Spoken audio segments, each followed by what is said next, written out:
Assalamualaikum warahmatullahi wabarakatuh. Salam teknik. Perkenalkan, nama saya Novianda. Saya salah satu dosen dari program studi informatika Fakultas Teknik Universitas Samudra, Kota Laksa, Provinsi Aceh. Hari ini saya akan membuat sebuah video, yang mana video ini merupakan salah satu syarat sertifikasi dosen, yaitu pernyataan diri dosen dalam unjuk kerja Tridharma Perguruan Tinggi atau PDD UKT-PT, khususnya dalam aspek pengajaran. Perkenankan saya untuk menyampaikan mata kuliah yang saya ampuh, yaitu kecerdasan buatan atau Artificial Intelligence dengan metode DIA, yaitu Delivery, Interaction, and Assessment. Proses delivery ini bertujuan untuk bagaimana cara saya menyampaikan materi, baik itu materi teori ataupun praktikum, kepada mahasiswa atau peserta didik, yang mana ini harus sampai sehingga mahasiswa atau peserta didik memahaminya dan dipastikan materi tersebut tidak ada kekurangan informasi, sehingga diyakini bahwa mahasiswa tersebut memahami materi yang telah saya sampaikan.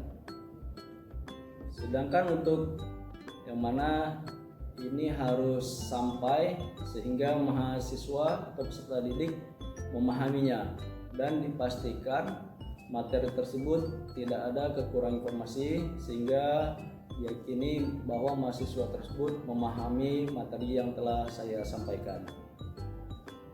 Sedangkan untuk proses interaction ini sangat penting dilakukan, yang mana interaksi antara saya sebagai dosen kepada mahasiswa, baik itu di ruang kelas maupun di ruang maya seperti Zoom atau Google Meet. Sedangkan dalam proses interaction ini merupakan proses penting, di mana interaksi antara saya sebagai dosen kepada mahasiswa, yaitu dalam proses belajar mengajar, di mana mahasiswa merasa nyaman, tidak tegang dan tidak takut. Selanjutnya proses asesmen. Proses asesmen ini perlu dilakukan guna mengevaluasi dari hasil pembelajaran selama kuliah berlangsung. Apakah materi yang saya sampaikan ini mahasiswa memahami atau tidak? Dan ini harus dilakukan secara objektif sehingga mendapatkan hasil yang real dari setiap mahasiswa didik saya. Selanjutnya untuk deskripsi mata kuliah, saya akan memulai untuk menjelaskan deskripsi dan informasi mata kuliah secara umum, yaitu mata kuliah kecerdasan buatan atau Artificial Intelligence.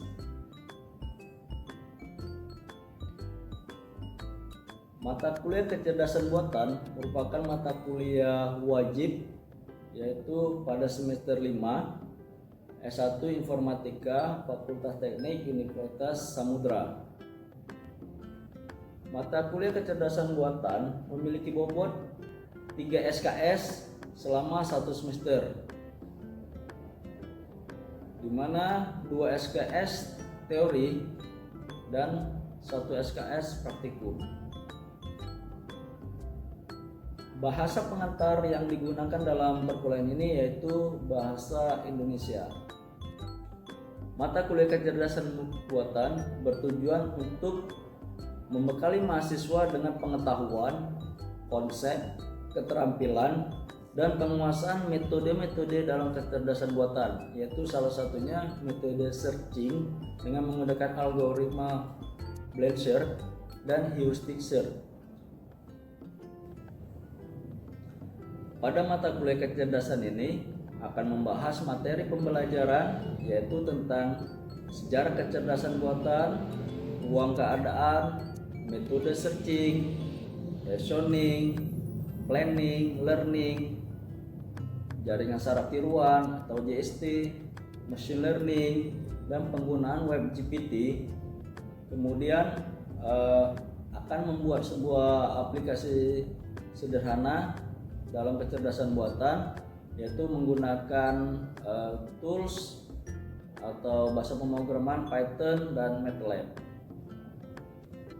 Adapun kemampuan yang diharapkan dari capaian pembelajaran lulusan, yaitu pada program 1 informatika yang dibebankan pada mata kuliah ini melalui aspek sikap, yaitu menunjukkan sikap bertanggung jawab atas pekerjaan di bidang keahliannya secara mandiri.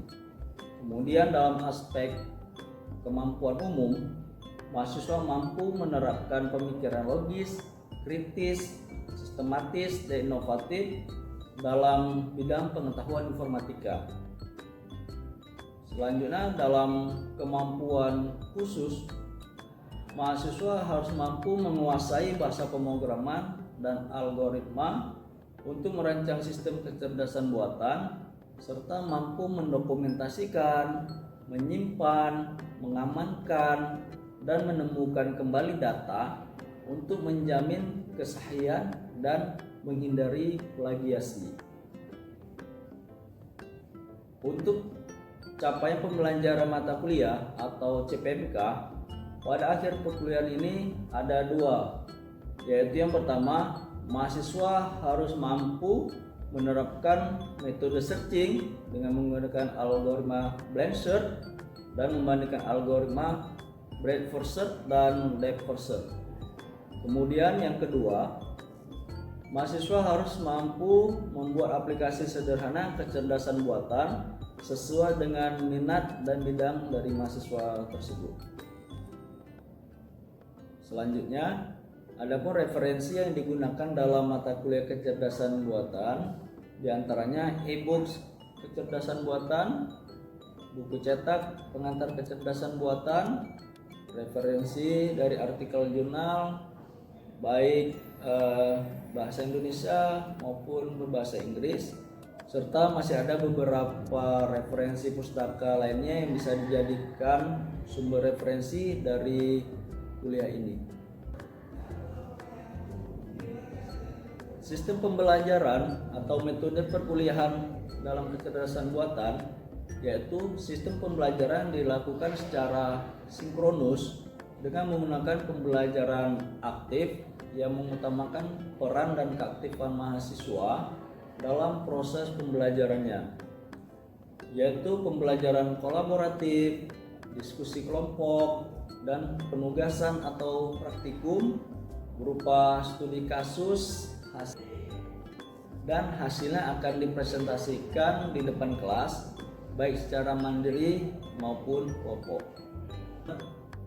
Pemberian mata kuliah kecerdasan buatan ini dilakukan selama 16 minggu, di mana 7 minggu pertama adalah pembelajaran teori sebelum UTS, kemudian minggu 8 UTS, kemudian 7 minggu berikutnya pembelajaran teori dan praktikum sebelum UAS, dan minggu ke-16 ujian akhir semester. Selanjutnya, untuk metode pembelajaran ini dilakukan bergantung pada bahan kajian atau materi pembelajaran yang akan disampaikan. Misalnya seperti minggu sebelum UTS akan dipadatkan dengan materi teori, dan minggu sebelum UAS akan fokus kepada diskusi kelompok, praktikum, dan presentasi.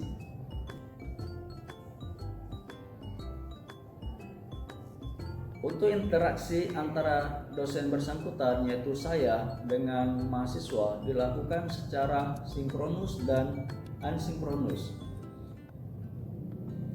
Dalam bentuk perkuliahan secara sinkronus dilakukan secara tatap muka di ruang kelas atau menggunakan tools web conference seperti Google Meet dan Zoom. Sedangkan bentuk perkuliahan secara asinkronus dilakukan menggunakan WhatsApp Group sebagai forum diskusi untuk memfasilitasi mahasiswa dalam berdiskusi perihal mata kuliah kecerdasan buatan dan penugasan mandiri maupun kelompok melalui email ataupun link Google Drive.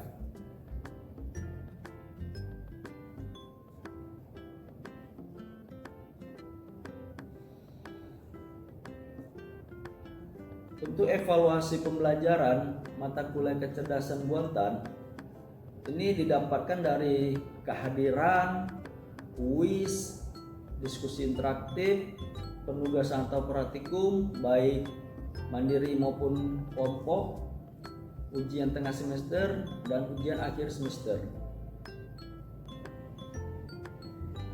Kuis interaktif dilakukan sebanyak 2 kali dan penugasan atau praktikum baik mandiri maupun kelompok dilakukan sebanyak 8 kali. Dan penilaian didasarkan pada rubrik diskusi yang di dalamnya memuat keaktifan diri dari setiap mahasiswa maupun kelompok. Dan ujian tengah semester dilakukan menggunakan rubrik MCQ atau multiple choice question dan esai. Dan ujian akhir semester dilakukan menggunakan rubrik MCQ dan esai, kemudian ditambah dengan presentasi studi kasus dari setiap kelompok. Untuk sistem penilaian pada mata kuliah kecerdasan buatan, yaitu pembobotan setiap bentuk evaluasi pembelajaran mata kuliah kecerdasan buatan adalah kehadiran 10%, kuis dan diskusi interaktif sebanyak 20%, penugasan atau praktikum baik mandiri maupun kelompok sebanyak 25%, kemudian ujian tengah semester sebanyak 20%, dan ujian akhir semester sebanyak 25%, dengan total pembobotan yaitu 100%. Demikian informasi yang bisa saya sampaikan pada mata kuliah kecerdasan buatan untuk mahasiswa prodi S1 Informatika Fakultas Teknik Universitas Samudra. Berikut merupakan cuplikan proses pembelajaran yang saya lakukan secara sinkronus tatap muka di ruang kelas. Selamat menyaksikan. Baik, saya akan mulai. Coba. Yang lain kemana nih? Ada kegiatan. Punang. Itu tasnya taruh bawah.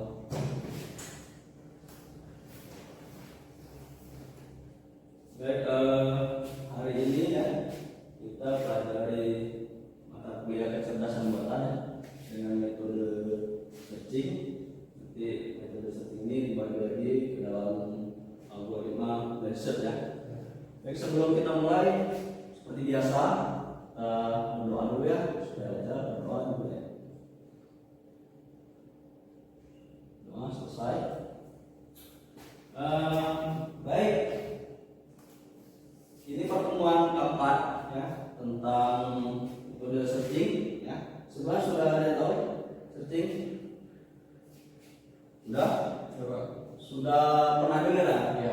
Namanya ada pencarian. Itu pencarian. Nah, jadi ini kemudian ada research. Nah, research. Coba kita perhatikan ini. Kalian tahu ini? Apa nih? Research sadukan. Nah, lain-lain apa? Orang di camping Pak. Orang pergi camping. Mendaki ya. Ya ini di hutan ya, di hutan. 4 orang semua ya. Jadi dari 4 orang ini mereka berpetualang ya, kemudian di pertengahan jalan terjadi suatu tragedi sehingga mereka terpencar dan tiba seorang ini ya, jadi di hutan sendiri. Kira-kira kalau di hutan sendiri itu pikirannya apa? Mau keluar aja. Kemudian kalau udah seperti ini, ya, kira-kira apa ya? Ini film jungle. Ini dikisahkan di hutan Amazon ya, hutan tersebut. Kemudian dari film itu kita analogikan dengan algoritma Blazer yang artinya pencarian hutan. pencarian data. Definisinya ya, yaitu teknik pencarian ya, yang bersifat heuristik ya. Bersifat heuristik artinya tanpa informasi yang mengarahkan pada tujuan. Artinya tujuannya sudah ada, cuma bagaimana kita cara menemukan langkah-langkah untuk mencapai suatu tujuan tersebut, atau sering dikatakan goal state ya. Ya, ini metode algoritma searching ya. Searching dibagi ke dalam dua algoritma ya. Yang pertama ada blind search ya, blind search, kemudian heuristic search ya. Nah, dari blind search ini dibagi lagi menjadi algoritma BFS atau breadth first search, kemudian DFS, depth first search, dan UCS ya, uniform first search ya. Nah, kemudian heuristic search, nah ini ada hierarchy climbing kan, kemudian ada greedy best first search, dan yang terakhir ASTAR ya, algoritma ASTAR ya. Nah, namun untuk dalam kasus ini, dalam perkuliahan ini kita hanya membahas dua algoritma ini dulu ya. Nanti selanjutnya insyaallah dilanjutkan dengan UCS dan heuristic search ya. Nah, pertama kita bahas dulu algoritma breadth first search ya. Nah, ini kita analogikan tadi kan ke samping ya. Ke samping ya. Ini dari tanggal dari A kita mau mencari jalan ke B ya. A ini adalah initial state-nya ya. Kemudian goal state. Oh ya, sebelum ini di minggu lalu kita kan ada membahas tentang ruang keadaan ya. Apa aja tuh ruang keadaan? Initial state ya, proses sama goal state. Proses atau aturan. Nah, jadi initial state-nya dan awalnya ya, kemudian operator atau aturan-aturannya dan tujuannya. Tujuannya ya. Nah, jadi kemarin kita udah belajar ruang keadaan, di sekarang proses kita dengar lagi ya. Jadi kita anggap kita mau dari A ke V. Kalau kita analogikan dengan film tadi, kita mau mencari jalan keluar ya. Nah, ini initial state-nya. Nah, jadi kondisi awal kita mau mencari jalan, yang pertama kita harus ke kanan dulu, atau kita buka cabang ke B ya. Ke B, kemudian kalau A masih ada cabang ya, kita buka lagi, kita anggap dari C ya. Kemudian ada lagi A-nya, nggak ada ya, udah bisa. Kalau udah A-nya udah nggak ada cabang lagi, maka kita turun ke kirinya ya, ke B, kita anggap A D ya. Nah, kalau kemudian B masih ada kemungkinan akar ya, maka dibuka lagi E ya. Nah, jika B-nya sudah tidak bisa buka cabang lagi, maka kita beralih ke C ya. Kita buka lagi C-nya. Ya, kita buka lagi C-nya. Nah, kalau C-nya tidak ada lagi ya, maka kita buka terus ke A. Tujuannya apa? Kita mau mencari tujuan akhir. Nah, tadi tujuannya dari A ke V. Kan kita belum menemukan V-nya. Jadi kita akan berhenti ketika ketemu V ya. Terus mencari ya, kemudian dibuka lagi ya. Kalau tidak ada, langsung ke V-nya, terus dibuka ya. Ternyata belum ada ya. Ini berarti level 0, 1, 2, 3 ya. Kita mencari level ya. Level ini ya. Nah, sini terus kalau belum ada juga ya, kita buka lagi yang H. Ya, kita buka lagi yang H. Juga belum ditemukan. Terus ya, karena belum ketemu tujuannya, berarti kita akan terus mencari. Terus ya, dibuka lagi ya. Kalau tidak ada, kita ke samping kanan lagi ke J ya. J juga belum menemukan tujuannya. Kemudian dibuka lagi cabang J ya. Kemudian, nah, ternyata ketemunya di K ya. Nah, berarti K ini lah yang tujuan akhir kita ya, atau disebut goal state ya. Goal state C kan, ini tujuan akhir. Kalau diurutkan berarti dari A, B ke E, kemudian E ke K dan ke V ya. Ya, seperti ini ya urutannya. Dan cari terus, cari sampai ketemu V. Baik, sampai sini ada paham? Ada yang tanyakan? Kan BFS itu tujuannya tanpa diketahui Pak. Tapi ini apa yang diketahui Pak? Nah, ini ya, memang tujuan kan belum apa kan, belum ditahu ya. Artinya gini, tidak ditentukan di awal. Ya, artinya kita yang penting kita tahu dari A menuju V. Kita tidak dipandu untuk harus dari A. Kalau tertulis berarti dari A, B, E, K. Nah, jadi kan tidak ditentukan di awal, tidak diberikan informasi awal. Nah, jadi tidak diberikan informasi, tapi kita harus mencari. Kalau diberikan informasi awal, ya udah, berarti A ke V itu tujuannya dari A, B, E, K, E. Tapi ini kan kita tidak diberi informasi. Sama lah dengan kita tersebutkan tadi, hilang peta, kita harus mencari. Tapi kalau tadi ada peta, kita udah tahu kemana-mana. Itu namanya jurisdiksi kan? Artinya diketahui informasi awalnya. Baik, ada lagi? Ya paham. Ya, baik kita lanjutkan ya.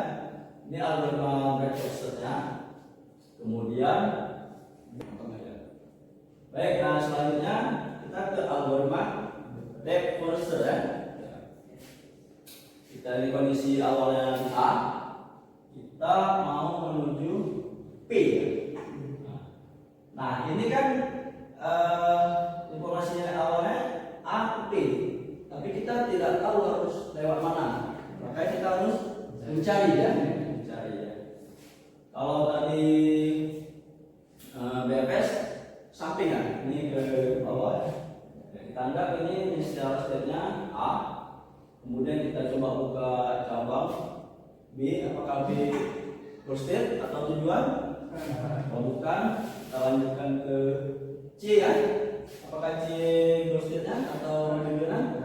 Bukan ya. Kalau bukan, kita terus ke bawah ke D. D bukan juga. Ke E, ya kan? E bukan juga. Ke F. Oh, F udah nggak ada cabang lagi. Ya, nggak ada cabang lagi. Kalau tadi BFS kan kita buka kemana ya?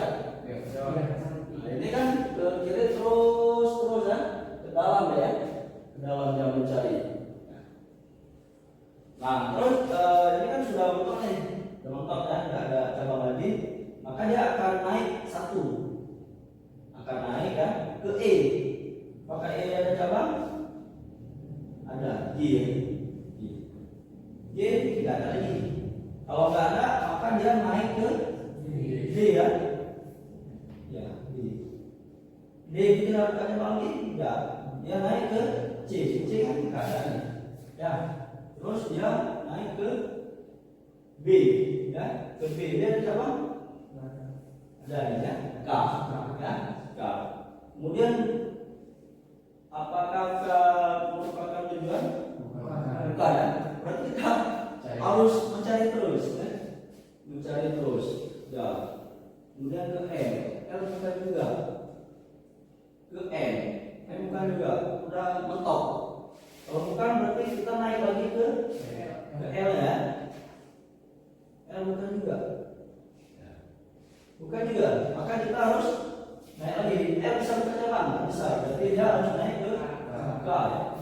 Apakah merupakan monster? Bukan juga, berarti terus mencari. Nah, ternyata ada di U, ya. Kemudian P adalah merupakan prostate atau tujuan akhiran. Nah, kalau tadi informasi awal diketahui, udah kita tinggal langsung aja. Tapi kan tidak. Nah, maka kita harus mencari terus, ya. Sehingga kalau diurutkan berarti dari A ke B, B ke K, ya, K ke O dan O ke B. Ya. Ini merupakan prosesnya. Baik, kesimpulannya algoritma reversal itu ya ada algoritma yang melakukan pencarian secara melebar dengan mengunjungi setiap node atau simpul. Sedangkan algoritma deep process algoritma penelusuran lakukan dari node awal secara terdalam hingga paling akhir. Jika seperti itu simpulannya. Mana ada sampai sini ada pertanyaan? Pak, tanya untuk penerapan lain dari BFS ini biasanya mata kuliah apa? Baik, jadi setiap mata kuliah lanjutan itu kan ada dasar teorinya dulu, jadi kalau BFS ini dia di materi struktur data struktur data itu bisa menggunakan queue atau antrian jadi itu bisa pakai itu. Dan kalau di DFS ada antrian, ada tumpukan stack. Kalau DFS itu stack, DFS antrian, DFS tumpukan stack. Kau udah belajar kan? Nanti diulang-ulang lagi, cari analoginya pasti dapat. Baik, ada lagi? Paham ya? Paham. Kalau tidak ada, sepertinya masih ragu nih, Jadi untuk meningkatkan pemahamannya lagi, belajar lagi, biar untuk saya kasih tugas. Saya kasih tugas. Ini tugas. Tadi udah tentu bisa dilihat. Buatlah contoh penerapan algoritma BFS dan DFS dalam bentuk queue dan stack, antrian dan tumpukan. Kemudian kita tentukan nih bagaimana algoritma BFS ini menentukan node ke G, E, dan F. Nanti dikumpulkan minggu depan seperti biasa lewat email aja atau lewat Drive nanti terakhir pukul 23.55. Baik, nanti lagi saya kira sudah paham ini materi teorinya. Saya kira demikian. Terima kasih atas segala perhatian dan kehadirannya. Ucapkan Assalamualaikum warahmatullahi wabarakatuh. Waalaikumsalam warahmatullahi wabarakatuh. Demikian deskripsi singkat serta cuplikan proses pembelajaran mata kuliah kecerdasan buatan yang saya ampuh. Semoga dapat memberikan gambaran tentang kinerja pengajaran saya, khususnya di mata kuliah kecerdasan buatan pada program studi S1 Informatika Fakultas Teknik Universitas Samudra Kota Langsa. Saya mengucapkan terima kasih kepada seluruh tim penilai dan tim panitia sertifikasi dosen tahun 2023, khususnya dari Direktorat Sumber Daya, Dirjen Dikti Ristek dan Kemendikbudristek Indonesia. Dan tidak lupa juga saya ucapkan terima kasih kepada program studi Informatika Fakultas Teknik Universitas Samudra Kota Langsa, serta kepada pimpinan, teman sejawat dosen dan mahasiswa. Sekian yang dapat saya sampaikan, lebih dan kurang saya mohon maaf. Terima kasih atas segala perhatiannya. Wallahul muwaffiq ila aqwamit thoriq. Wassalamualaikum warahmatullahi wabarakatuh.